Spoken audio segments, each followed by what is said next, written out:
I'm Sherry Fletcher, and we're continuing our interview in the Middleton home. And to my right is Barbara Middleton, and Barbara, your married name is now? Wiley. Wiley. And Barbara has we have a document that Debbie Middleton Whitehead organized and wrote back in 2001 regarding her grandmother, which was married to Gayle Middleton, correct? Her mother. Yeah. Mother, right. And so I'm going to let Barbara read this beautifully written narrative about the family and about the recollections that Gayle and his wife had when we did an interview 10 or 11 years ago that unfortunately was never filmed. So I'll turn it over to Barbara. Okay, this starts out 1922. A.J. Howe, who was Pop Howe, affectionately, the whole town knew him as Pop Howe, and his wife Hazel Howe, and daughter Estella Ruth Howe, who was born December 22nd, 1922 in Wichita. They all three left Wichita to go. They were headed to Arizona. They never did make it to Arizona. They ended up in Hot Springs, but they were headed to Arizona, and they were going there because my grandpa had tuberculosis, and the doctor had told him to move to a dry climate. And they stayed in El Paso about a year, Mom remembers. And Dad remembers the story of Grandpa being brought to El Paso on a stretcher. Mom doesn't remember that story, but Mom says he stayed in a TB sanitarium in El Paso for a while. And they stayed in a tent at Caballo for about a year or two. And then, in the meantime, Aunt Ree was born. Hazel returned to Wichita to be with her mom, I'm sure, to give birth to Aunt Ree. And then they moved on to Hot Springs. They lived in a tent. Some of Grandpa's friends told him that they could live in a tent in their yard until he found a place to live. And the tent was across the street from where the public library is now. Mom has the memory of Grandpa laying on a pallet and she and Aunt Ree climbing over him. This was while they lived in the tent, and she can't remember how old they were, but they were pretty young. Then Grandpa bought the two-story place Mom was raised in on Broadway, and they lived upstairs. Grandpa had a feed store downstairs, and they had a milk cow and chickens in the back.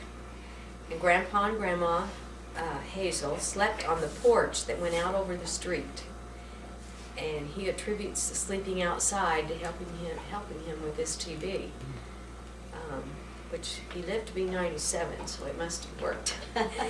Then he started buying property. He had a gas station and a Ford garage across the street from where they lived. This is where Kathy's Corner Beauty Shop is now. And and that is now where Redbone is. Okay. So it's down there close to Amon's. And Little Sprouts. Okay, and to the west were empty lots until you came to Dr. Johnson's office on the corner, and that's where Soshi's bookstore is now. Mom can't remember when he started the garage and station, but she does remember that he was very proud of she and Aunt Ree because they could make change for the customers before they started to school. She started to school when she was 7 in 1927. And she remembers going to first grade in the building where, it's where Gary's office is, the county administration office. Is that still the same? Yes, ma'am. She remembers going to second grade across the road west of the Arroyo in a house. She can't remember the other years very well, but Grandpa sold Model Ts and Model As at the Ford garage. Mom said he kept the cars in the garage, and she remembers taking a trip back to Kansas in a brand new Model A. They camped on the road for 2 nights on the way to Kansas, and the roads were dirt or gravel all the way. Grandpa was selling cars when Dad moved to Hot Springs in 1938, And Dad thinks he sold that business in about 1940.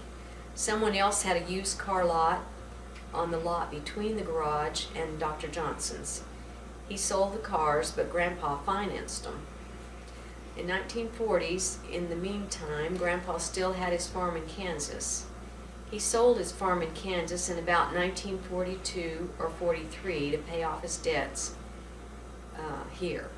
And Grandpa had apartments in the back of their house. He rented the space downstairs below their home for a grocery store first to Mr. Robinson and then to Mr. Bullock.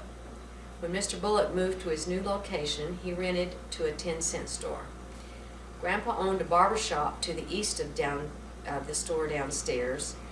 And Dad remembers that Grandpa always, he never shaved himself. He always went to that barber shop. Right? That was his special treat for the day, was to go in and have somebody shave him. That's wonderful.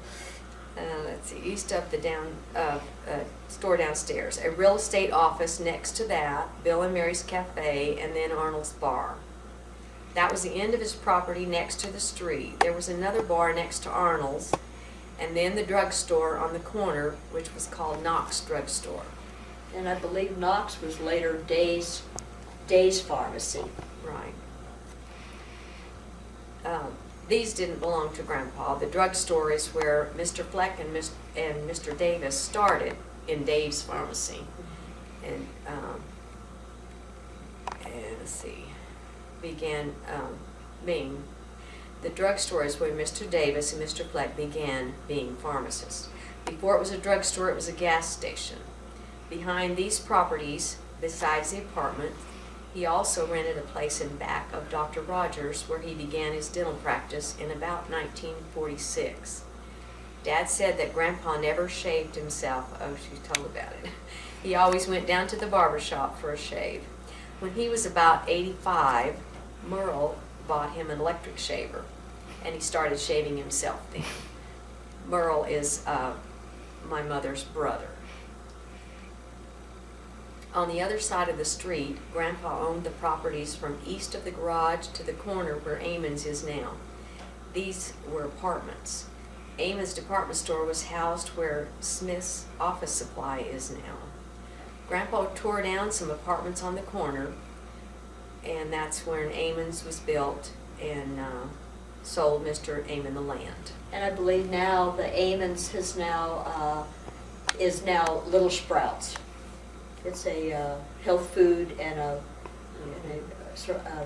restaurant type. So This is where Mr. Amon built the east side of the Amon store. Then Mr. Davis and Mr. Fleck left the drugstore across the street and started their own. Grandpa tore down more apartments and built a store connected to Amon's on the corner. Now that is the men's department of Amon's. After the store moved out, Amon's rented the building from Grandpa and opened it up to make Amon's as we know now. They owned half the store and rented half from Grandpa. Where the annex is now, was Harris Trading Post. In the back, in a separate building, was a bathhouse with 2 cement baths, one for women and one for men. Mom said she and Aunt Ree would take their baths there when they were little girls. Mom and Dad can't remember any of the history of the building where Tia's is now. and that was a sewing shop, and now that is a recycle shop where the Amon's Annex is. Can't remember the lady's name that has it, but it's right, would be to the south of Redbone, I think where Pop Howe had his garage. From the stories, it seemed like there were apartments all over this area. Dad said they were for the winter visitors who came to take the hot mineral baths. Mom said that the area where the convention center is now was always a swampland. The hot mineral water was at the surface of the ground. Dirt was eventually brought in to fill the area. Then they built on top of it. Dad said when they built the building that is Pixie now, they built what is called a floating foundation. It's not far down to hot mineral water. Also, when they dug the footsters for First Baptist Church, Dad said sometimes the holes were wet and sometimes they were dry. The Hot Springs National Bank was in the same block as the Cortez Theater on Main Street. Grandpa owned stock in the bank and was on the bank's board. When the bank moved to their new building in about 1955, they bought Grandpa's stock. That is where Bank of the Southwest is now. As a young man, Grandpa was also a volunteer fireman, probably at the time when they had a push tank. He continued renting his businesses, collecting rent, etc., until he was about 85 years old. He drove until he was 92. He had a stroke when he was 95 and went into the hospital for a while. Then he lived with Uncle Roy for a while. Uncle Roy is my mother's brother. He went into the rest home on Austin Street when he was about 96. Raymond, who later owned Raymond's Lounge, ran the rest home. Grandpa died when he was 97 in 1969. Dad became the executor of Grandpa's will. He continued to rent the places and then eventually sold them. The money was equally divided among Grandpa's children. Amons bought the building they rented in the late 1970s. Dr. Rogers bought the building next to his office with the upstairs apartment and the one just to the east of the late 1970s for about $10,000 to $12,000. Billy Howe bought the rest in about 1985 for about $95,000. Grandpa outlived 4 wives. He and his first wife had 3 children, Roy, Opal, and Merle. And Roy is the father of Delmas and Dorstein. His first wife died of food poisoning. He and his second wife had no children. Her name was Estella. Mom was named after her. Mom can't remember what she died of. He and his third wife, Hazel, which is my grandmother, had 2 children, Estella Ruth, born in 1920, our mom, and Anna Marie, born in 1922. She died of breast cancer in 1945 at the age of 57. He and his 4th wife, Grace, were married in 1948. She died of stomach cancer 2 or 3 years after they were married. And Debbie says, I interviewed Mom and Dad on February 23rd, 2001 to get this information. Debbie Middleton Whitehead, granddaughter of A.J. Howe. Very good. Thank you, Barbara. Good job.